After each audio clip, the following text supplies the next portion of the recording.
I-dare mo yung mga hacker. Ito, sige, hindi nyo alam ang source code. Siyempre, hindi naman alam ang source code. Ito, i-connect namin sa internet. Sige, i-hack mo. Ayun. Hack mo, pakita mo sa amin. Pag na-hack mo, by thank you. Halika, dito, alis ang media. Close door tayo. Paano mo na-hack, pare? Yun. Kasi ganito. Yun, ayusin namin. Ganun yun. Bakit praning? Bakit ba lahat ng tao rito sa gobyerno ito ay praning?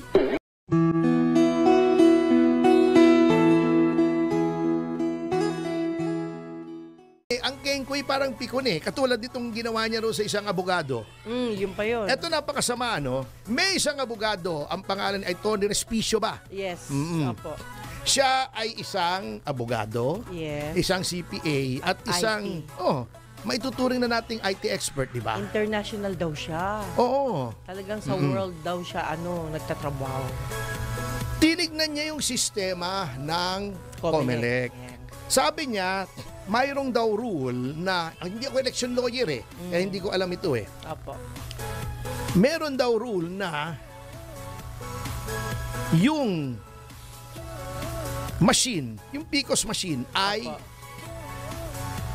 i-connect sa internet.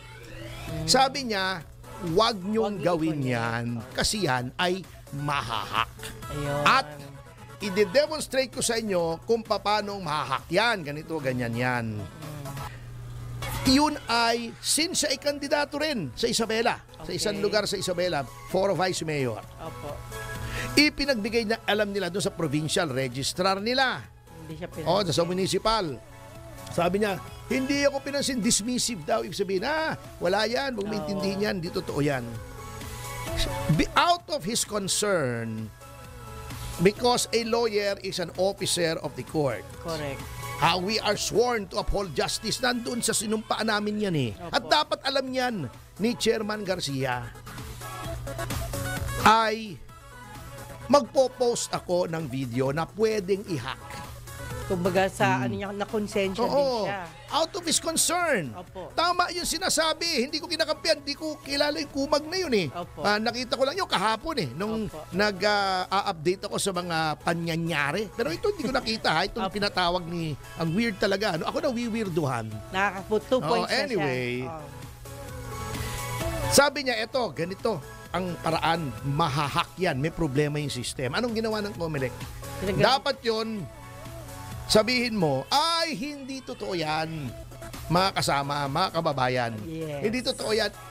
Mag-video ka rin. I-explain mo kung bakit Sagutin mo. hindi pwedeng i-hack kahit nakalagay sa internet. Kasi sabi nito isa pwede. Pwede. Alam nyo, that is a matter of public concern. Yung sinabi ni Atty. Respicio, that goes to the integrity of the electoral process. Kasi kung nahahack yan, may problemang malaki. Correct. Kasi elections are the lifeblood, the very essence of a democracy.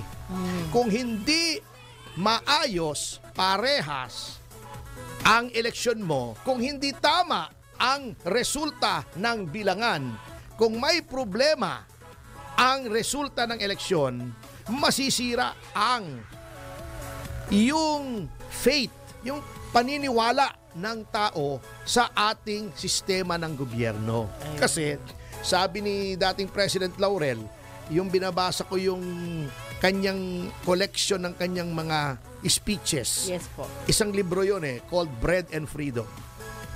Yun ang democracy, yung periodic self-renewal ng isang democratic republic. Yun ang nagsusustain sa paniniwala ng mga tao na kung meron mang hindi nila gustong tao na manumumuno, darating ang eleksyon, in this case, di ba? Every 3 years. Yes, sir. Na pwede nila as the sovereign, as the smallest indivisible particle of sovereignty, the people, may kapangyarihan sila na palitan yung mga namumuno. In that way, yung nangyayari sa ibang bansa na walang demokrasya, nagkakaroon ng civil war, nagkakaroon ng kudeta, maiiwasan yan. Yun. Kasi ayaw po natin yan. Correct. Ayaw po natin yan. Dapat sa atin lahat ng changes in government, dapat ay within the boundaries of the Constitution. Yun. So, sinabi nito, bossing, may problema ang system mo. Hindi naman niya sinasabing si Garcia ang may problema. Oo. At saka kung wala mang problema sang-ayon kay Comelec Garcia, pwede niyang hingin yung side ng isa. Side nila. Side. Iharap mo yung IT mo, Correct. yung mga expert mo. Explain Oo. din. Sabihin nyo, ay, yung sinasabi ni Atty. Respicio ay mali. Ayun. Yan. Hindi po tama. Ito ang tama. And Yun. let the people decide. I-demonstrate nyo ito. Meron kami mga ethical hackers dito. Pumunta sila kay Ike Seneres. Buhay pa ba si Ike Seneres? Yes. Oo. Buhay May pa po. mga ethical hackers yun. Yung tinetesting nila. Opo. Ang trabaho nila, may isang system, kukuha ka ng hacker. Di ba? Ang hacking bawal. Pero merong ethical hackers. Opo. Ang trabaho nila, ito yung system namin, labaw bangko. Tignan mo ako mahahack mo. Yun. Para alam namin, pag nahack mo, sabihin mo sa amin, paano mo nahack para ma-remedyohan. Yes. Yun. Sa halip na ganon ang gawin ni Garcia, ba't galit na galit siyang sinasabi, oy, fake news yan. Parang inano Hindi niya kagad, kami no? mahahack. Ha? Mali ang ginagawa niyan. Ba't nagpo-push siya? Nasisira yung kumpiyansa ng taong bayan sa Yeah. eleksyon. Ididemanda namin yan. Papatispar namin yan. Patatanggal namin ang Dami lisensya ng- bilang CPA. Bakit ka nagagalit? Yeah. Nasa freedom of expression yan, Bok. Ha? Ah. Pare ko, ano bang nangyayari sa mga tao kapag sila ay na-appoint sa public office na Yun. nakukurta ang utak at nawawala yung kanilang knowledge sa konstitusyon? Yun sinasabi niyong fake news, fake news, fake news. Alam mo, hindi mo pwedeng pigilin niyang magsalita ang mga tao whether you agree or not. Kung Ayun. sinasabi mong fake news, Patunayan. patunayan mong fake news. Correct. Yun. Patunayan mo muna, hindi yung nag-react agad. Paano kung tama yung tao? O hamunin mo, kung ako si Garcia, hahamunin ko Malaki. Gano'n ha, nahahack. Sige nga, punta ka rito. So, yun ang imbitahin mo sa opisina. Yun, mas Hindi yung maganda yung contestant ng ganon. beauty contest. Hindi kaya gusto lang niyang makita yung contestant ng beauty contest. Anyway, It's a Ako, good si advice. Tama. George, kilala ko yan. Lover of beauty rin yan . Anyway, yeah. maiba tayo. Ba't hindi mo sabihin kay Atty. Respicio? Halika nga, Atty. Respicio, punta ka rito. Sige, I-challenge niya rin. tawag media. Media. Eto, Comelec. Eto si Atty. Respicio. Opo. Paanda rin namin yan. Sige nga, i-hack mo. Yan. Yan. Kasi sabi mo, mahahack mo Ayan, opo. Sige, i-hack mo.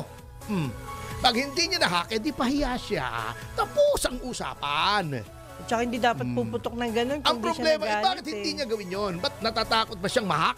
Is there a problem with the system? Di ba nagkaroon na nga ng, ng expose Opo. ni Congressman Marcoleta tungkol dyan sa system na yan? Opo. Yung Miro? Bakit praning?